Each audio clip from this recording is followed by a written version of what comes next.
Are live. What's up, peeps? Yo! Welcome to the Zocalo, your one-stop shop for all things Babylon 5. I'm Shar. That's Norm. We're your lovely hosts of this lovely program.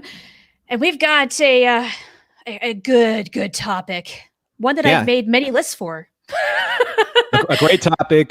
Could be controversial, could not be. We'll see where it goes.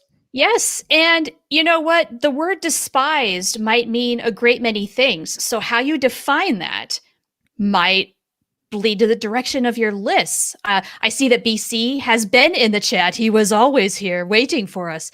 He asked in Discord, well, what do you mean? Like, are these people we love to hate to hate?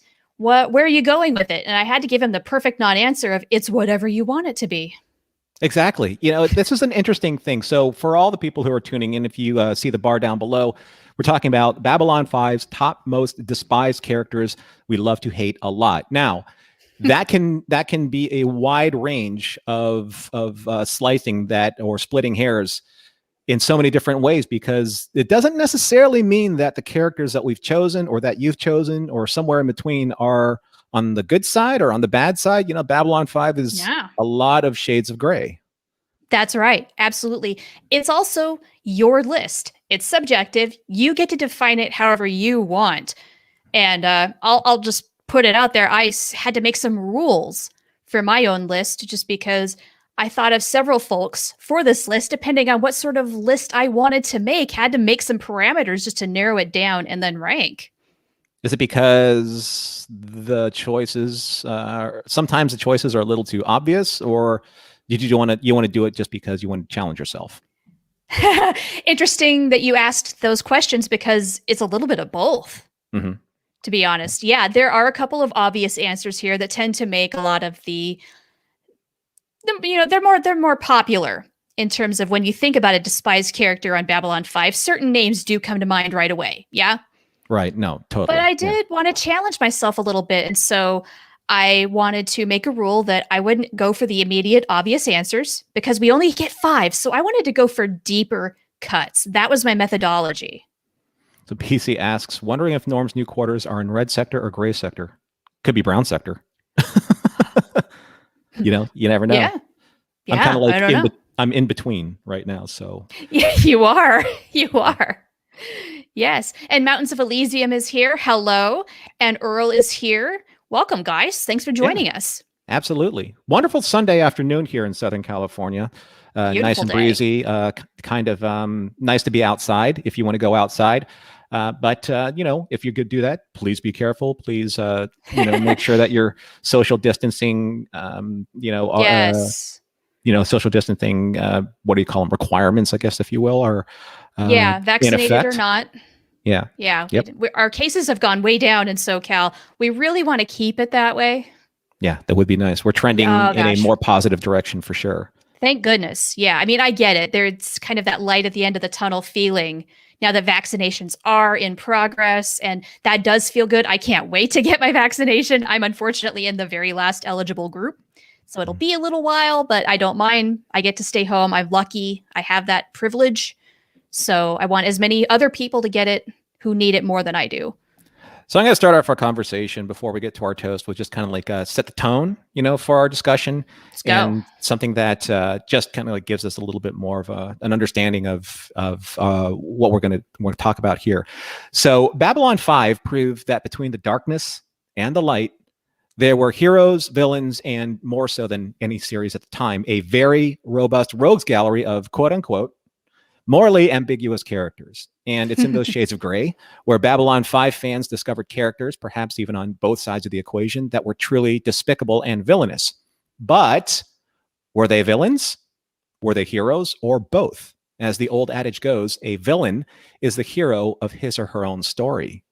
So who are these characters? Why do we believe that they deserve the accolades by the Babylon 5 fandom as being the most despised characters in the main 5-year mission of the series? What did they do, or perhaps more importantly, didn't do? Yeah. Ooh. And that's like where that caveat. Yeah, that's where we're at. Because some people believe that characters are despicable or despised because of inaction instead of action. Certainly. Yeah. Good life lesson there too. Mm-hmm. Sometimes the things you regret the most are things that you didn't do. There's a great line in Christopher Nolan's, I believe it is The Dark Knight Returns, where Harvey Dent, who plays Two-Face, he says that he says, either you're the hero or you wait just long enough not to doing nothing to become the villain. Something to that effect. Ooh, yeah. Oh, I like that a lot. Yeah. So I was like, It's true. that's pretty interesting. And I've always been a big believer in that adage of the villain, is the hero of his own story. I've said that before. I actually said that to Walter, not tipping my hand at anything. This is just this is just an anecdote. I said that to Walter in an interview we did with Mission Log, where I said, hey, I've always believed that Bester was the hero of his own story. And that's where Walter really took a shine to me. He goes, that's exactly what I've been trying to tell people during conventions. You must have been following me. It's so true, though. We got to see that at least a little bit in Korra's mother, Korra's father. But that was always the case.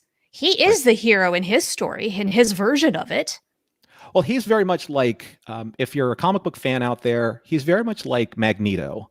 Magneto created the Brotherhood of Evil Mutants, and it was his whole goal to create a society that protected what he called Homo Superior, the mutant race that was better than the mundanes, the Homo sapiens. And in doing so, he went against the status quo of what, say, Charles Xavier and his X-Men were trying to protect, because Magneto, Eric Lehnsherr, he wanted to say, hey, you know what? We have been gifted these powers for a reason. And that reason isn't necessarily benefiting humanity, because humanity never really did anything for us. Right? Yeah. Okay. So why should we do anything for them? Interesting. Including saving them from themselves, as superheroes do. As James T. Kirk said, let them die. Yeah, that's... oh, my God. Sorry, I didn't mean to make you choke. That's water for you. I hate this stuff. Should never drink this. And they say it's good for you. Yeah, until you drown. I do have water on the side. However, I do have my bravade. Shall we toast? We shall toast. Okay, all right. So all of you who are going to be... to villains and non-villains, however you may see fit. Valtu. Valtu. Ooh. Oh, that's delicious. Okay. All right. Now, I do believe last round, I got to go first. How about if you go? Sure. And would you like to do the whole countdown from 5 to 1? Because I did rank mine. I think mine are ranked. We could do that. Okay. I mean, every time I look at the list, I think, no, I should move that. I should move that. This is subjective to the very moment when I'm speaking and subject to change at any time. So this is the list just for now. So I did 2 lists. I did my own personal most despised, and what I felt was basically the consensus of online reactions to characters in Babylon 5, that the online reactions felt were most despised.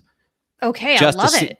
Yeah, just to see where I wanted to take the pulse of the lists out there and see what people were thinking of in terms of heroes or villains, and how they fit into the Babylon 5 universe as the perceived values of heroes or villains, right?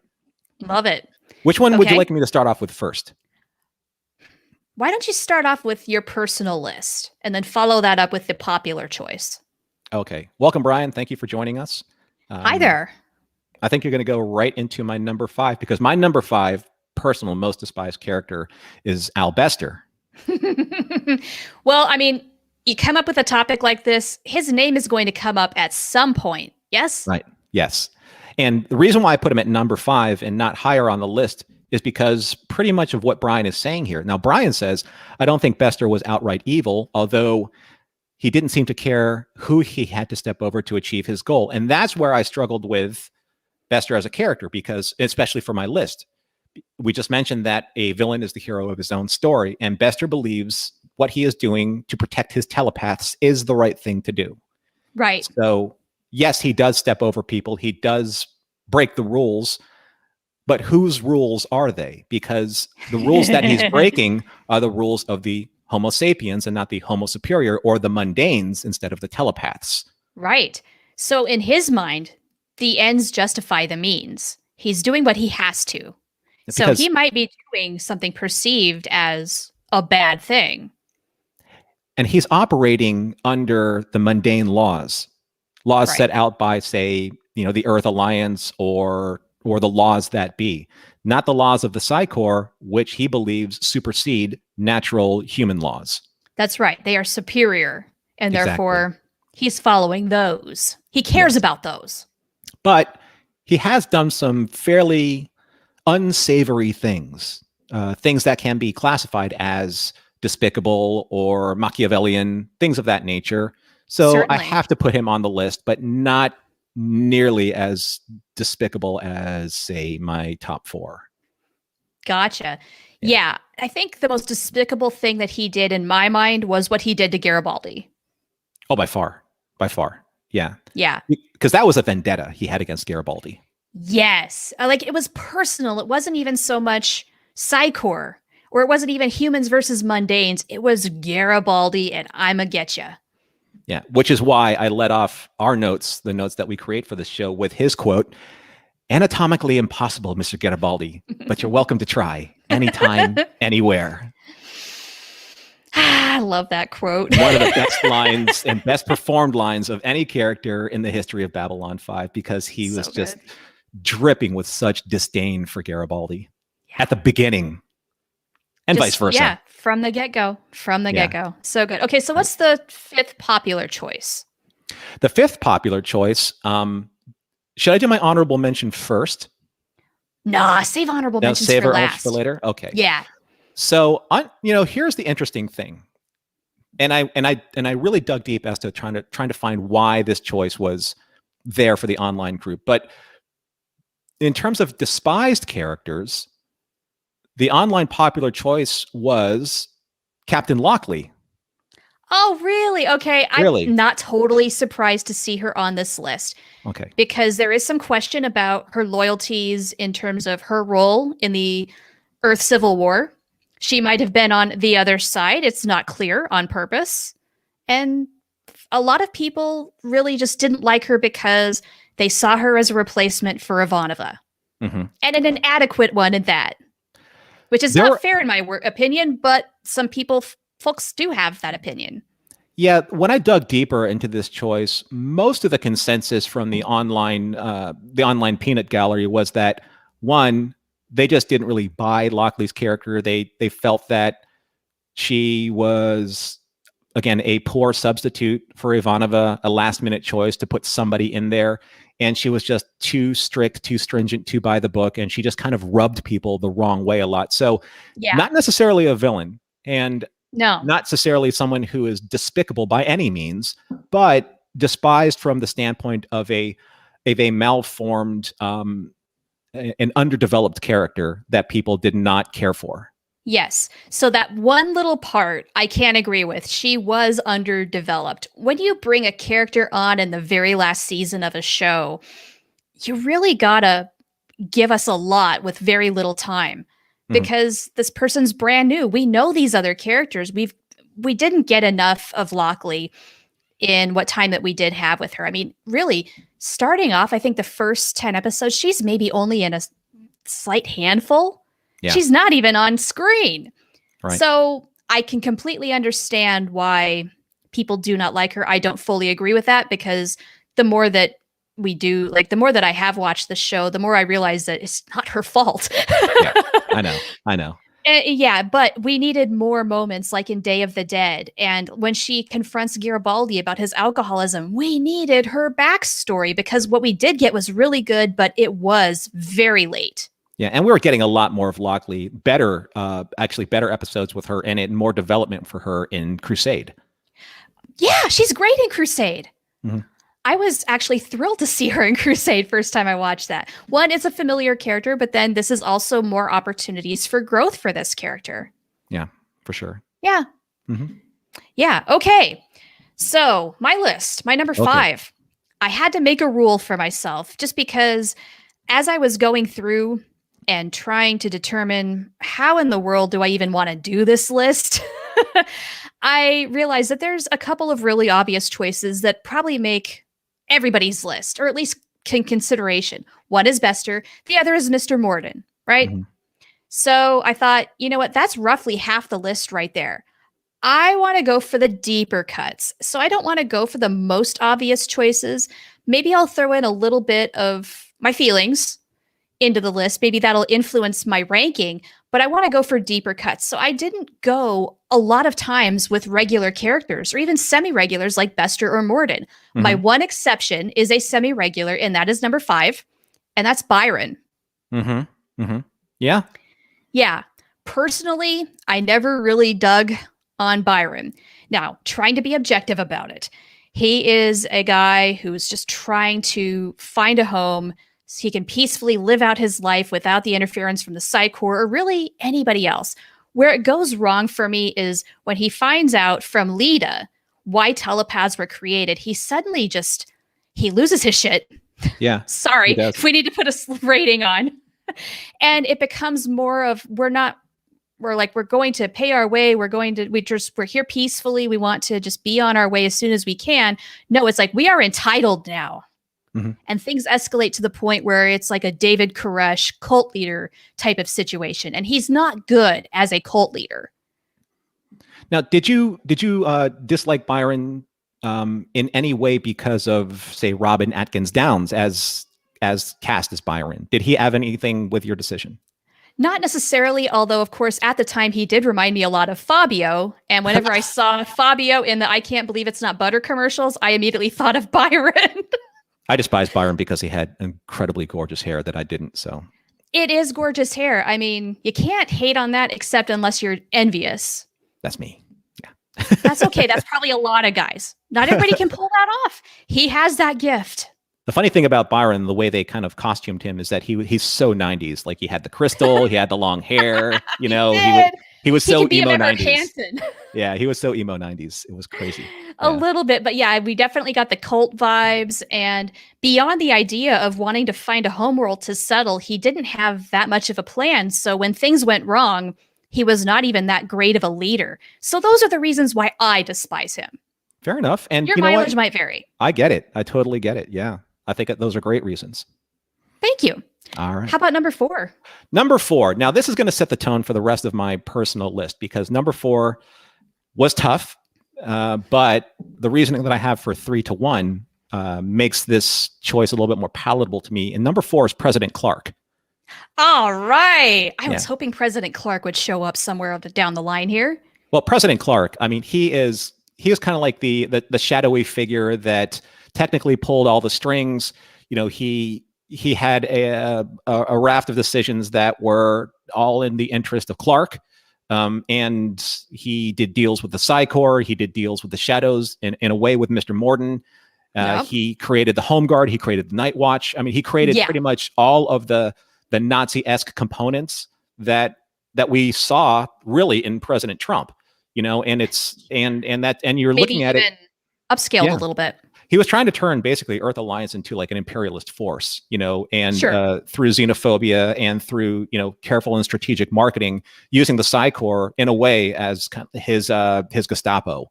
So, and then, you know, when all was lost, when he was cornered in Endgame, when everything was against him, the last thing that he wanted to do was destroy Earth. Like, if I'm not going to have it, no one's going to have it. And that is truly the sign of someone who is truly, truly despicable. Absolutely. So this is number 4. Well, I can't wait to see what's 3 to 1. Yeah. I can only agree with everything that you just said. And I just wanted to, like I said, if he's at number 4, you'll probably be surprised at my 3 to 1. But for the online list, number 4 is actually Byron, for pretty much every reason that you said. And for the most part, a lot of people hated on Byron. Yeah, and on the online list for, say, Lockley and Byron, the reason why they chose these 2 characters because they just didn't really connect with them in any way. They just really didn't feel like they felt in tune with their motivations, and rightfully so. I understand that they didn't have enough screen time, and you're right. Byron did have kind of this incredibly fast turn, you know, after he realized that the telepaths were essentially created as weapons, you know, against the Shadow War. that to me, could have been probably extended out a little bit more in the storytelling, but we all know that we didn't have that luxury, based on what Joe needed to do to wrap up the show. Right. So, okay, that makes a lot of sense. Should we get into some comments real quick? A little interlude between for picks? Sure. Yeah. Okay. Yeah. So there's a little bit of love in Lockley, in our comments. Mountains of Elysium says, I really like Lockley, not as much as Ivanova. Yeah, same. I mean, Ivanova is God. No one can top her. Right. But I did still like her character. I actually quoted her talking to a friend earlier. Actually, no, it's your fault. Love that. That's fantastic. Now, this is an interesting thing also from Mountains of Elysium. I felt Byron was worse than Bester. He wrapped his bigotry in seemingly good ideals. He was even more bigoted and elitist than Bester, who was straight up antagonistic. Interesting take. Yes. Yeah. Mm-hmm. I see what you're saying. Totally. I think Byron, he was a distillation of Bester and manifested himself in kind of like Bester's worst intentions. Ooh, I like that. Yeah. Yeah. Like maybe if Bester had let himself go there to that level of bigotry, he would have turned into Byron, but we got Byron. Yeah. Good times. Earl says President Clark does need to be on the list. Yes, I totally agree. There may be more on this later. So too do all the Mr. Wellis in the Earth Alliance. There was more than one, and I fear we're hip deep in Mr. Wells is now. Yeah, Mr. Wells was played by John Vickery, who was kind of like the mouthpiece in a way for what do they call it? The Ministry of Ministry of Peace? Yeah, the Ministry of Peace. Yeah. Yes.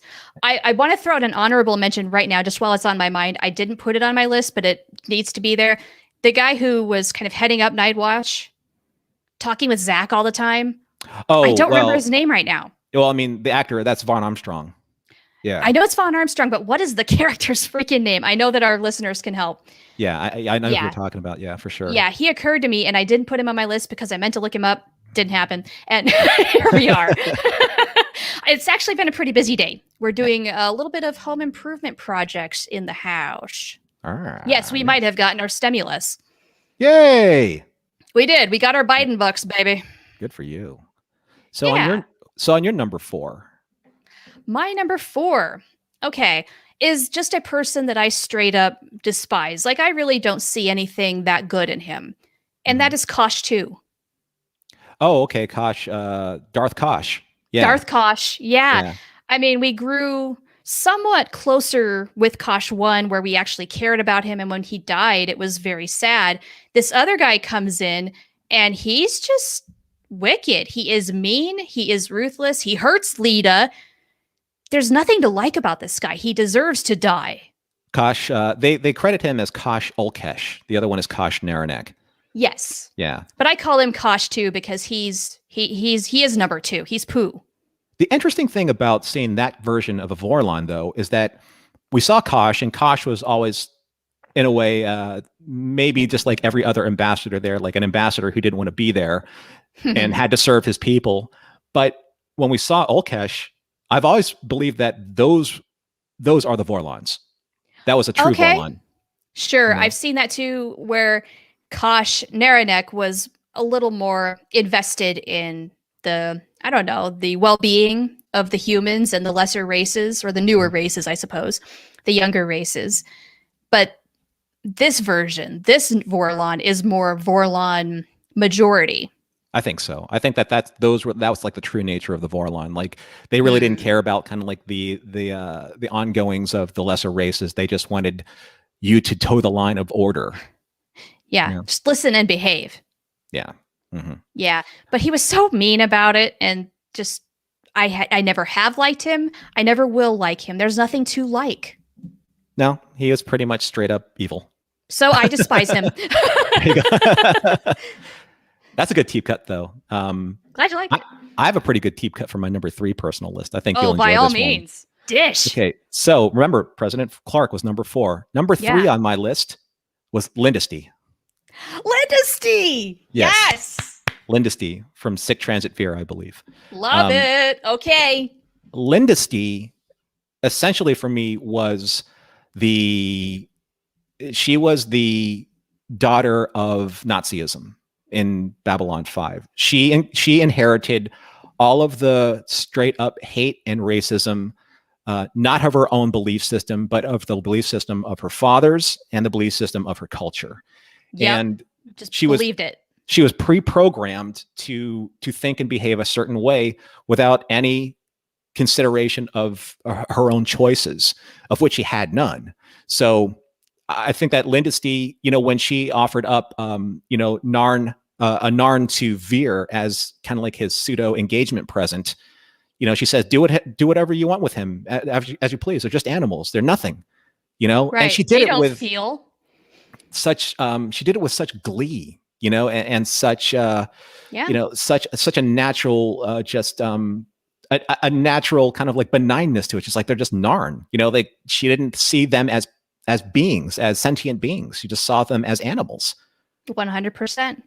And that's an insult to animals. Yeah. Because they think and feel too. At least a good vast majority have that capability that we know of. There's probably ways we don't even understand. And what I also loved about Lindesty is that Joe has this really great way of kind of like packaging these villains in a very pleasing package. She's beautiful. And she's got the beautiful sing-songy voice. She's well dressed. She's, as far as a Centauri woman goes, she is gorgeous. Mm-hmm. You would think she's the full package, but not for Veer. Maybe for another Centauri who is like what is the Centauri equivalent of like an all-American boy, where you fully embrace your culture and we're number one, blah, blah, blah. Some patriot needed to marry Lindesty, and they probably would have had a very happy murdering marriage. Yeah, someone from the royal court, somebody that kind of like drank the Bravari, if you will. Yeah, big time. Yeah, who bought into that kind of paradigm as much as she did, and you're absolutely right. She was raised into it, has not questioned that belief. It's just that's who she is. Yeah. My number 3 on the online list is something that I actually do agree with up to a point, because if you look at this objectively, this character is truly despicable for a variety of different reasons, and that choice is Londo Mollari.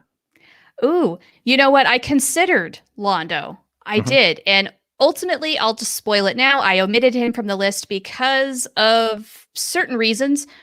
Why did people make this an online choice? Because Londo never really did anything that serviced the greater good. And most of the choices that he made, he could have gotten out from, or gotten out from under certain people, but he chose not to because, one, a lot of these people felt like he was always trying to save his own skin. He always had an agenda. He was always trying to find a way to, to satisfy his need for power. And he got to a point where he could have used his authority to get himself out, but he never did. And it's because it's in that inaction. I said this earlier in the show. It's that inaction. If you wait long enough, you will become the villain. And Londo became the villain because he waited too long to do the right thing where he could have.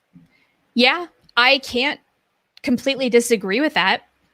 Certainly, a lot of his earlier actions were motivated by selfishness, his own greed and desire for power and notoriety. And ultimately, he got his wish, which was the best punishment for him. Mm-hmm. He, as soon as he became emperor, he had a very lonely life ahead of him. He saw it coming, and what ultimately removed Londo from my list was the idea that he did, for all that he did do, he did in that moment when he chose to become emperor anyway. It's like, this seals my fate. I'm going to own it. Yeah. And did it. It's almost kind of now, like that's not redemption. Well, he got exactly. He made his bed and he had to lie in it. He got exactly what he wanted. And in the end, he lamented it. He's like, all I ever wanted was, when I first came to Babylon 5, I had I had all the choices and no power. Right. But now I have all the power and no choices. Well, you know what? You did that to yourself, Londo. And as much as I love Peter in the role, and as much as I love like Londo trying to redeem himself, he never went far enough to be able to redeem himself. And that's why on the online list, a lot of people despise Londo Mollari. Okay. Yeah, makes sense. Mhm. Okay. So Should we get into some comments? absolutely. All right. Well, Kosh 2, Gesundheit, says Earl. I love that joke. Sheridan had an incarnation of that in season 2. Mhm. Let's see. Oh, Vaughn Armstrong was credited as security guard number 1. Okay, so he didn't have a name. I didn't think he did. Okay. Yeah. Yeah. Okay, so he could be anyone. Now that, okay, makes sense. Sure. Okay, well, and that also explains why I couldn't think of his name, because he didn't have one. Okay. Yeah. Thank you very much for looking that up, Mountains of Elysium. BC says, just watched Fall of Night. Wells was creepy, yet not as disturbingly charming as Pierre Maccabee. Pierce Maccabee. Yeah. Or Pierce, sorry. Yeah, sorry, can't read. The great Tristan Rogers of General Hospital fame, for all you people out there that like soap operas like I do. Robert Scarpio, back in the day. I'm afraid I have no idea what you're talking about, but I'm sure other people do. Ooh, here's a suggestion that I am really glad didn't happen. Lindesty and Cartagia imagine their kids. No, thank you. Yeah. We don't need to go there. Yeah. Wow. We want to talk about evil people. That would be beyond despising them. That would just be no. That's some bags of crazy right there. Oh my gosh. And the thing is they can't even realize how crazy they are because they're born into it. Exactly. They don't know any differently. They don't know any differently. No, kind of like how Lindesty was raised into what she was raised into, but then her and Cartagia. Oh my God. The only thing that would save these poor kids is that Lindesty and Cartagia would be so, caught up in their own godhood, ascending, whatever it is that's on their mind, that they wouldn't even be raising their kids. It would be nannies. And the nannies would have good enough sense to raise reasonably minded children. Well, I think the children would be like scheming to probably assassinate them for power. Yeah. And at the ripe old age of 5, that would really be something. Oh yeah, BC, you're right. I'm sorry, you're right. Alex Hyde White played Maccabee. Yeah. He was good too. Yeah, but also very smarmy too, in the same sense. Yeah. Gotcha. Yes. So, okay. We are now on to round 3 for me. Round 3 for you, yes. Okay. Here, why did I think I was done? And you know why? It's because we have our first duplicate. My number 3 is Lindesty. Oh, there we go.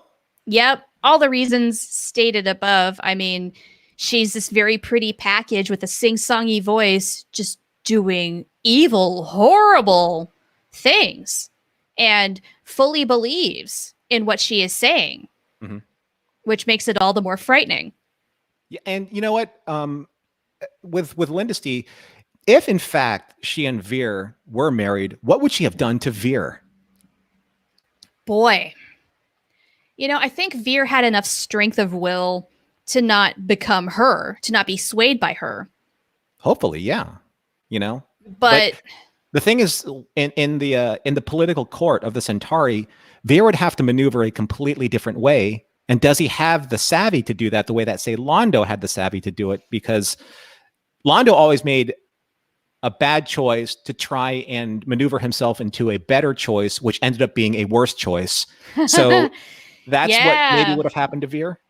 Possibly. I mean, Veer was certainly more inexperienced than Londo, but Veer also called Londo out a lot of times. Veer tried to be Londo's moral center.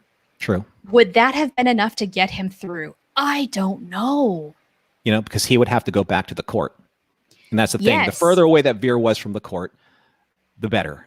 The better off. Absolutely. Yeah, I do wonder if the forces of being just so surrounded by the royal court would have either completely diminished whatever influence he could possibly have on it, or if it would have eventually, I don't want to say converted him, but toned down the good in him. Would he have been broken down?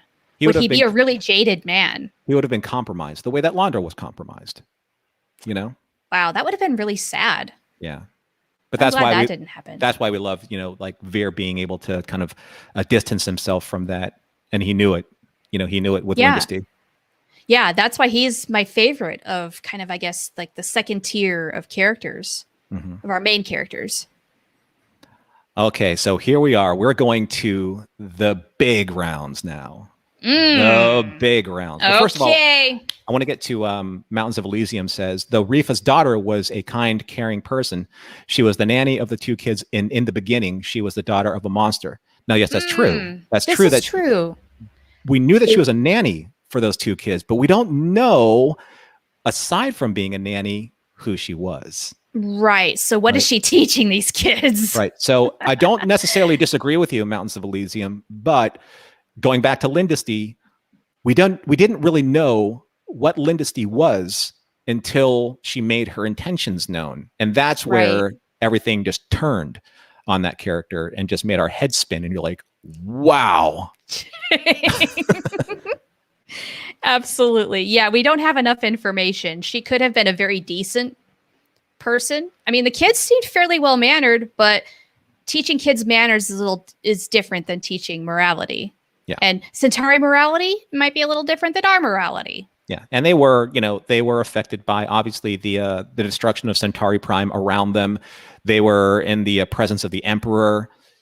There were a lot of things that we never really got a chance to see with those characters. And I can't speak for the novels if she ever made an appearance there because I didn't read the novels. Right. But yes, I hope that character is redeemed in some way, learned from what happened, and saw what happened in the devastation of her surroundings to make a better difference for those two children. We can only hope. Yeah. We can only hope that some of the Centauri population, if they weren't turned around before, if they were more like Veer, had more of a moral center, trying to stand up for what they believed was right, if anything, the death and destruction, I hope, changed some minds. So number 2 on my personal list of most despised characters, Emperor Cartagia. Hey, it's about time he showed up here. Yeah. Emperor Cartagia, for I don't know how many reasons I can list. He was beyond. I mean, he was beyond bigotry. He was beyond racism. He was beyond sanity. He was beyond he was even beyond the leadership and the care of his own people. He wanted to ascend to God. He struck a deal with the shadows to become a god by their side and sacrificing his entire planet to do so. Yes. So, as you were mentioning with President Clark, the whole idea, like, this takes an insane man to turn your own weaponry on your own planet. And if everybody's if you have to go down, everybody's got to go down. Well, with Cartagia, this goes, I think, beyond narcissism. Mm-hmm. I don't know what exactly you would call it, but when you see it, it's batshit crazy. Well, it's delusions of grandeur. That's for sure. Yeah, that's just the start, I think. Yeah. And if you're going to have delusions of grandeur, you might as well go for the really satisfying ones. And boy, did Cartagia ever.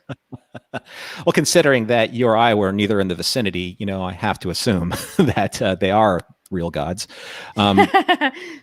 But yeah, Emperor Cartagia he's such an interesting character because Emperor Turhan, by comparison, was the one who was trying to consolidate a relationship between the Centauri and the Narn when he made his appearance in, I believe it was Geometry of Shadows.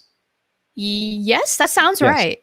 And he was, on his deathbed, he was still trying to reconcile the pain and suffering that, he caused, his father caused the Narn people, and yeah. I mean, and then, and like I said, by comparison, like Cartagia was the complete opposite of that. And I do believe that he was a product of the true culture of the royal court. This is what he was trained to do. Now, he obviously drank way more of the Bravari than anyone else. But yeah, but that was just, the very beginning of it. Where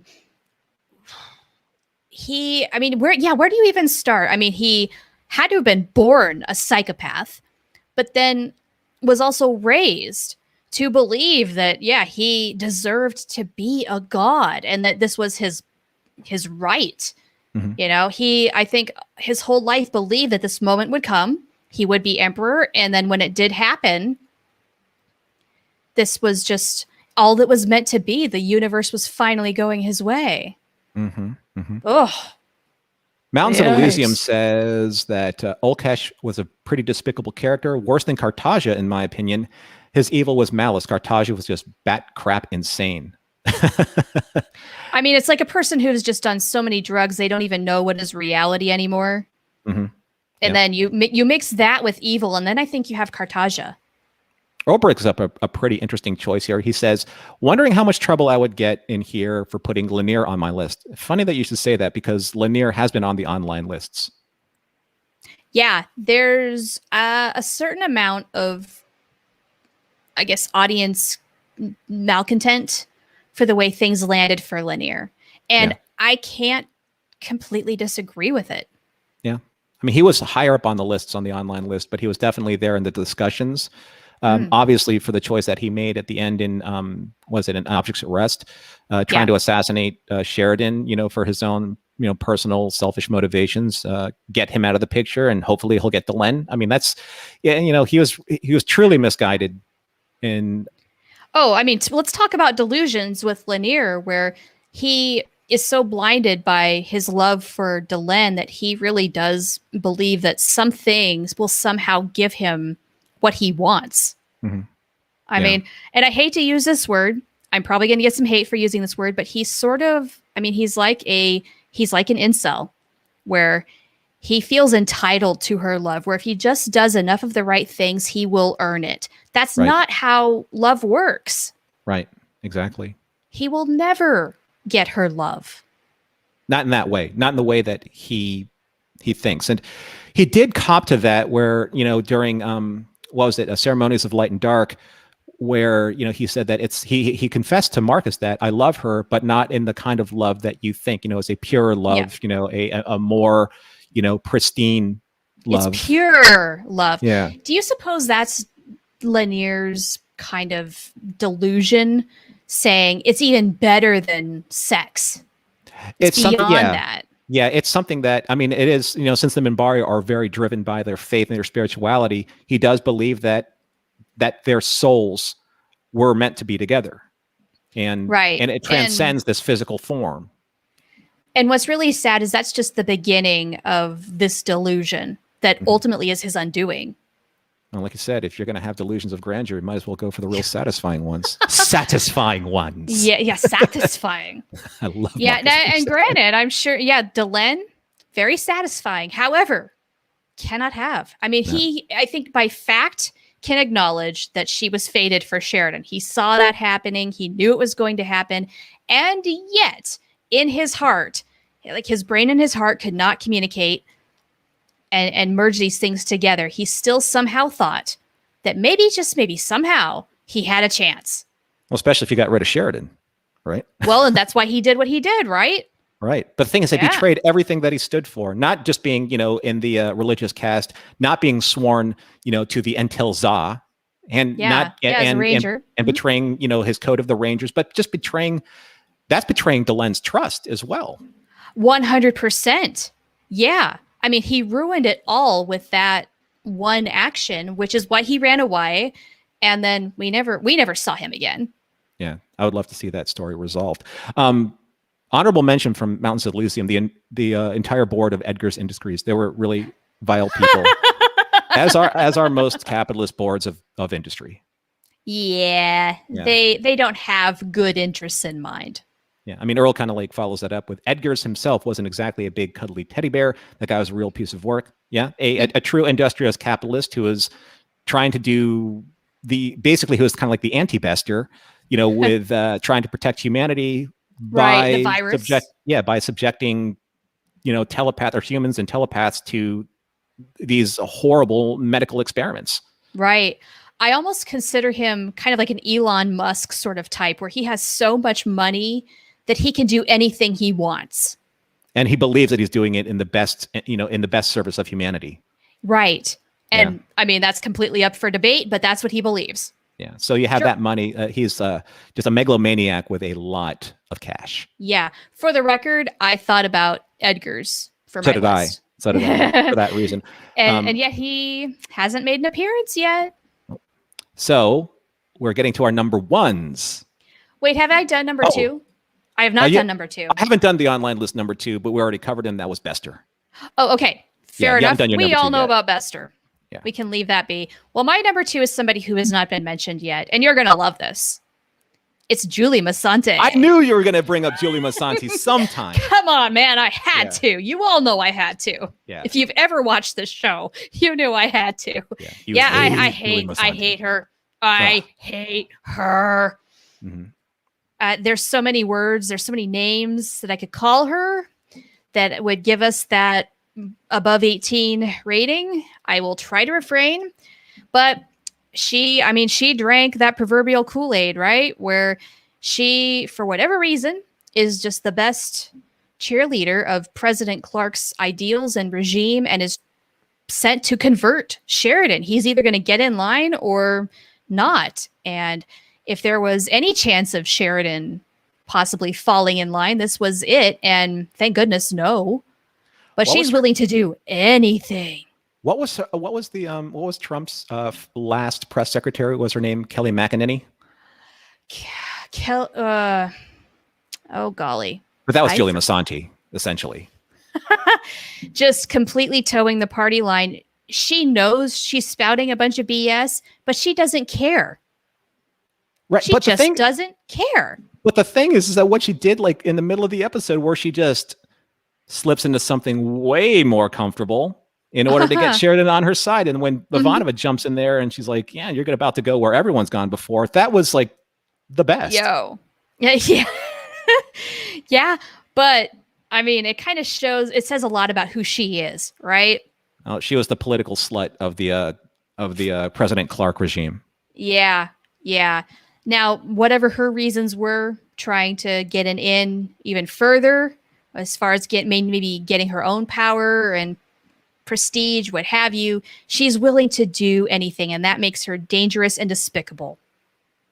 Yeah, you're right. It was all of Trump's press secretaries, but she just she just physically looked the most by comparison. It's true. Yeah, because of the blonde hair.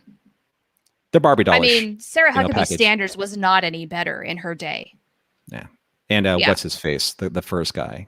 That guy was hilarious. Oh, Sean Spicer. Yeah. I only remember the Melissa McCarthy version. It was on SNL. Right. Yeah. Okay, morons. Yeah. Let's go. All right. That was the only way that was bearable. We're close to the back half of the end of the show.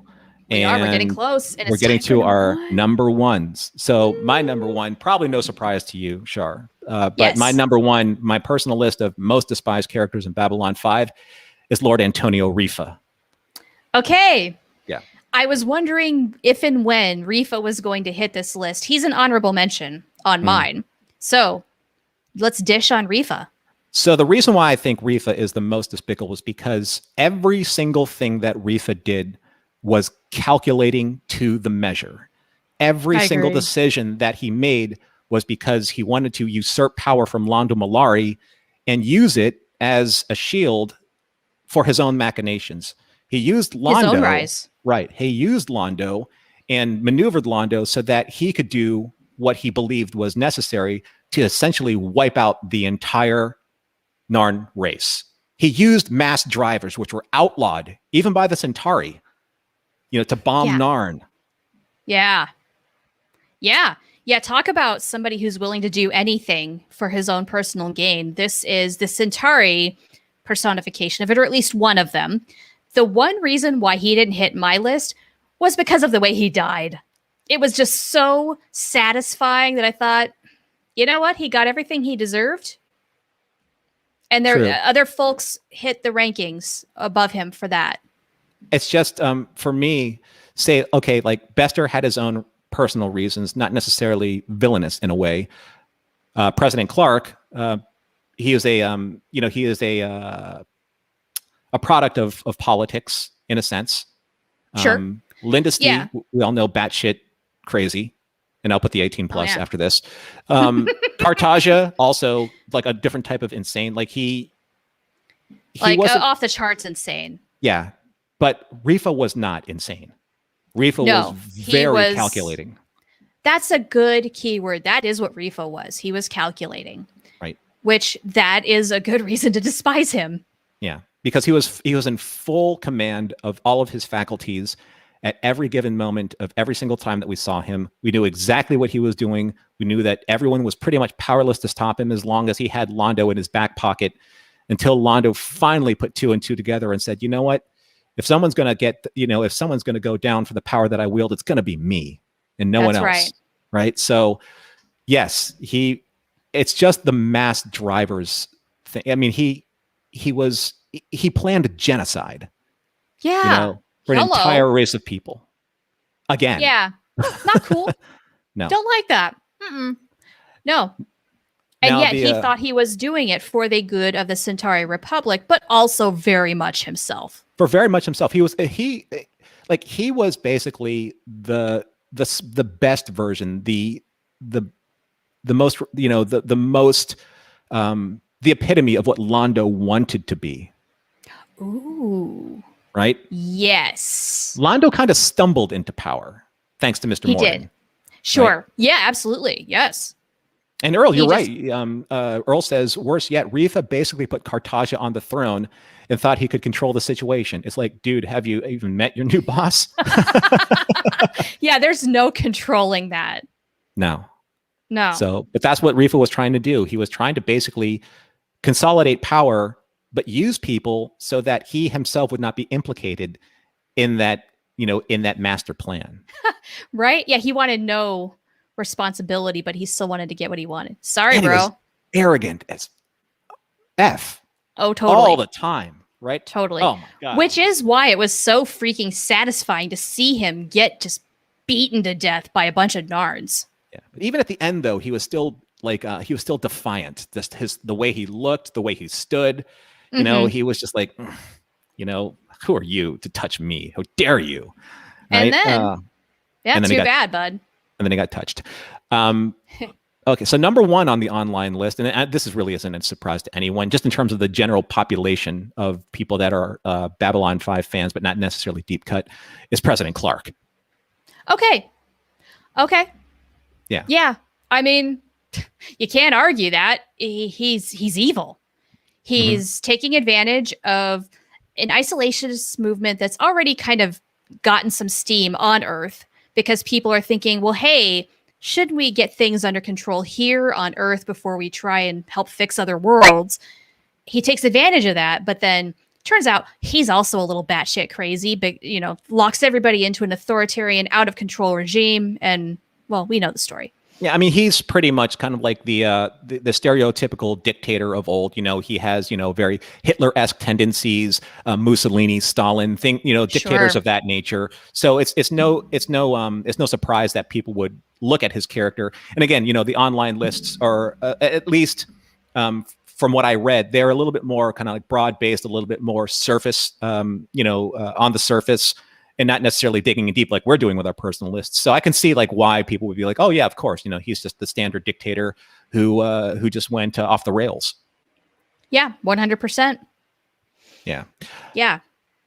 And now you're number 1. Well, it probably comes as no surprise after what we've just been talking about that my number 1 is President Clark. Mm-hmm. Especially after the trauma of the last few years that we've had in the United States. Yeah. Feeling a little too close to the whole situation, seeing just how easily it can happen, how destructive one administration can be. I hate to say it, but when Orange 45 was elected, I didn't think a whole lot was really going to happen. I didn't think he'd get too far, but unchecked power will lead to everything that happened in our history with President Clark. I mean, I really think if he had gotten a second term, democracy in our country would have been done for. That's serious. When much like Clark, when Trump came into power, when he was nominated as the Republican primary candidate, I turned to Carol and I said, this man is going to weaponize racism. And I was right. And he sure did. And we're still dealing with that, this week. Week where, and I hate it that it's yet another just mad white guy attacking a bunch of Asian women because he's sexually frustrated. He was having a quote unquote bad day. And this Wow, is we got like, some problems. that's shades of Home Guard and Night Watch still kind of hanging around. Oh Right? man, I mean, we have a lot of work to do in this country. We know we do. We have to have some very difficult conversations to really overcome this. But when this whole freaking country was founded on racism, I mean, it doesn't make any. Is it any wonder why we are dealing with what we're dealing with? Mountains of Elysium says that Rifa was the Lord Farquaad of the Centauri. Many of you will die, but that is a sacrifice I'm willing to make. Add words and solar Yes. system to that in Rifa's case, and that's true. You know, Oh my he was trying to goodness. carve up the universe between him and the shadows. I mean, talk about arrogance. Yeah. And But that's just a great analogy to make. I love that. BC says, in terms of planned and actual body count, then Rifa equals Clark equals Cartagia. No problem wiping out an entire planet. Of course, Borlon's shadows are that X times 1,000. Well, It's true. yeah. If you think about the ramping up of that war, a Right. lot of worlds got caught up in that. Now, I wanted to ask you a question. Like, what was your reasoning for, like, if you put Mr. Morden on your list, what would your reasoning be for that? Now, see, okay, I had problems with putting Mr. Morden on my list. One, because he was altered by the shadows. Okay. And that means he, like Anna Sheridan, who I also considered at a point, So did they I. were not themselves. They were not their true selves. Right. And therefore, are they just outgrowths of the shadows? Are they, they're representatives? And how does that fit exactly? It's not necessarily them. They're just the mouthpiece, for Yeah. they're the Trojan horse, if you will. And that felt a little weird to me to put so much blame on them, even for as much as evil as Mr. Morden was. He again is kind of like this nice looking guy who doesn't say one unkind word, doesn't even tell a lie. But what he can do is truly evil. And therefore you do despise him, because anytime he arrives on the station, there will be trouble. BC brings up a good point, though, about Morden. He said Morden capitulated and Anna did not. But Anna was bad enough. Yeah, it was interesting with Anna. It's like, I think the only reason why they used her is because she was married to Sheridan. Like they Sure. would never probably have brought her into the power play if Sheridan wasn't in command. Right. Whereas, yeah, I would agree that Morden maybe bought into it a little more. Whatever reason, we don't get that explanation. I mean, I almost put Justin on the list, but then again, Justin was just their boss, right? He's just another mouthpiece of the shadows. He's a representative. So what we're saying is that the choices that we made were because these particular characters were, say, more in command of their choices than being manipulated by otherworldly superpowers, if you will. Right. Yeah. That was certainly an MO for my list, just because, one, Morden, of course you want to despise him. He's up to no good. That makes him an obvious choice. But also, he was altered. And therefore, I thought, I want to disqualify him for that reason alone. You ever notice just that to the make more it easier on myself? You ever notice, like, the more evil he got, the slicker his hair got? It's true. Did he just start using more hair gel? What was that? I think it's just like the slicker back the hair, the more evil the persona, or at least the physicality of the persona. He just got a little bit more smarmier and slimier and less kind of less car salesman. He was starting to embrace the smarminess maybe a little bit, but then also it was really satisfying seeing his head get cut off and Veer doing the little wave. And I just thought, sort of like with Rifa's death, how satisfying it was to get his comeuppance. Yeah, for sure. Yeah, absolutely. And it was, and Veer getting that, getting his premonition, his dream, right, fulfilled. Right. That was very satisfying. You know what I would like you to do? Yeah. Now I do have an honorable mention that I didn't bring up for my personal. I'm sorry, for the online list. Okay, do it. So that honorable mention was Max Eilerson from Crusades. Crusade. Ooh, okay. You know what? I didn't even consider Crusade characters, just because I consider it kind of its own identity. But that's a great choice. Yeah, Max Eilerson. And I'll be honest, like, at first, he was probably like my most despised character on Crusade, just because he was so smarmy and smug and elitist, and he knew it. and he made everyone know it. And he didn't care. And he didn't care. And he didn't care that he had, like My Little Pakramara hidden away on some data crystal that he didn't format correctly, which means he's bent. Oh man. He's a little twisted. Started having flashbacks. Ew.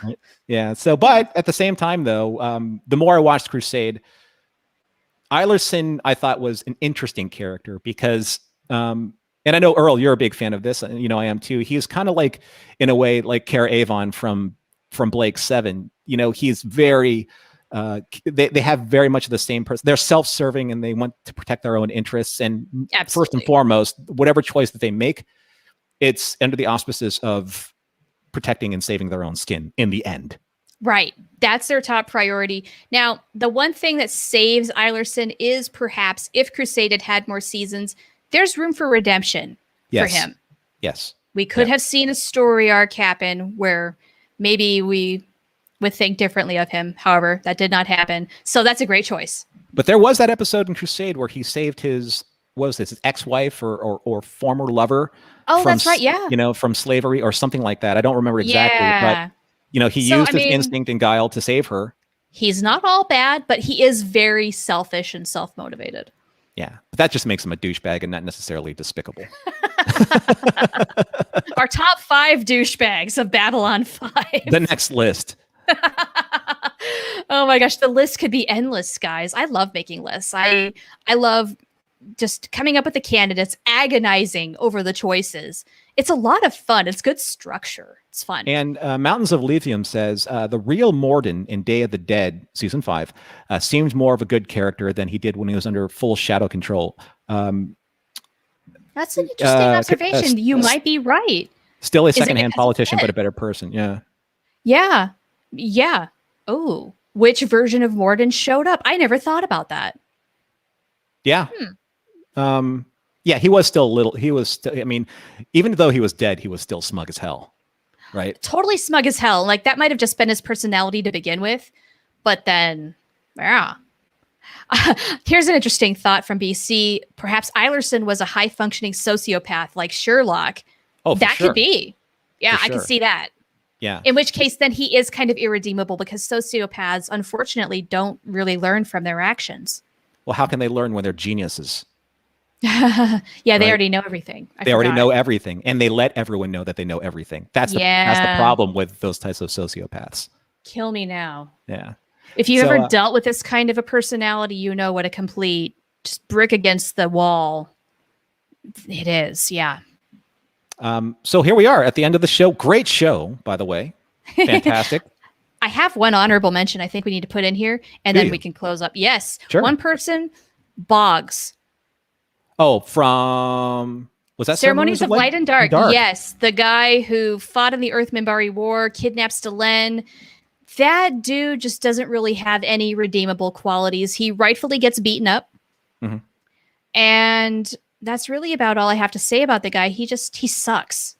Well, the interesting thing about a character like that is that in real time, we have those people. That person was probably in that same category as the shooter, in Atlanta, because he's just walking hate. That's all he is. Which is why I don't like him. Like, there's just nothing good about you, sir. No, he doesn't really have, any redeemable moral quality at all. This guy he's just a walking weapon of racism and hatred. Yeah. So he sucks and he needs to go down and he's despised. He does suck. And that's a good honorable mention for sure. Okay. So now let's close up the show. So here we are at the end of the show. Thank you so much, everyone, for joining us. Great show, great discussion. The next show, I believe that Shar and I are going to be tackling the top 5 most disliked episodes of Babylon 5. Yes, we are. That was the other option in the poll that happened over the last week. It lost out to despised characters. Well, now that we've done that, I don't know about you, Norm, but I'm totally down to make another list. So that's what we're going to do. Yeah, and here's the thing. Is it despised because of it was generally unpopular by the online fans? Because there are many online fans lists that love saying these episodes are terrible for whatever reason.